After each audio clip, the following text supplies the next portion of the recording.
அனைவருக்கும் வணக்கம். நான் உங்கள் இந்திய மீனவன். இன்றைக்கி வீடியோவில் என்ன பார்க்க போகிறோம் அப்படின்னு பார்த்தீங்கன்னா, நியூ இயர் செலிப்ரேஷனுக்காண்டி நம்ம எங்கே வந்திருக்கோம் அப்படின்னு பார்த்தீங்கன்னா, புதுச்சேரி மாநிலம் காரைக்காலில் தான் இருக்கோம். காரைக்கால் ஹார்பரில் தான் இருக்கோம். இங்கேருந்து தான் இன்றைக்கி நம்மளோட நியூ இயர் செலிப்ரேஷன் கொண்டாட போகிறோம். அனைவருக்கும் இனிய புத்தாண்டு நல்வாழ்த்துக்கள். அனைவருக்கும் இனிய ஆங்கில புத்தாண்டு நல்வாழ்த்துக்கள்.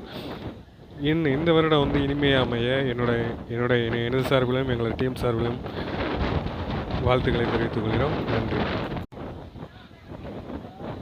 அனைவருக்கும் வணக்கம். நான் உங்கள் இந்திய மீனவன். இன்றைக்கி வீடியோவில் என்ன பார்க்க போகிறோம் அப்படின்னு பார்த்தீங்கன்னா, நியூ இயர் செலிப்ரேஷனுக்காண்டி நம்ம எங்கே வந்திருக்கோம் அப்படின்னு பார்த்தீங்கன்னா, புதுச்சேரி மாநிலம் காரைக்காலில் தான் இருக்கோம். காரைக்கால் ஹார்பரில் தான் இருக்கோம். இங்கேருந்து தான் இன்றைக்கி நம்மளோட நியூ இயர் செலிப்ரேஷன் கொண்டாட போகிறோம். அனைவருக்கும் இனிய புத்தாண்டு நல்வாழ்த்துக்கள். அனைவருக்கும் இனிய ஆங்கில புத்தாண்டு நல்வாழ்த்துக்கள். இந்த வருடம் வந்து இனிமையாக அமைய எனது சார்பிலும் எங்களோட டீம் சார்பிலும்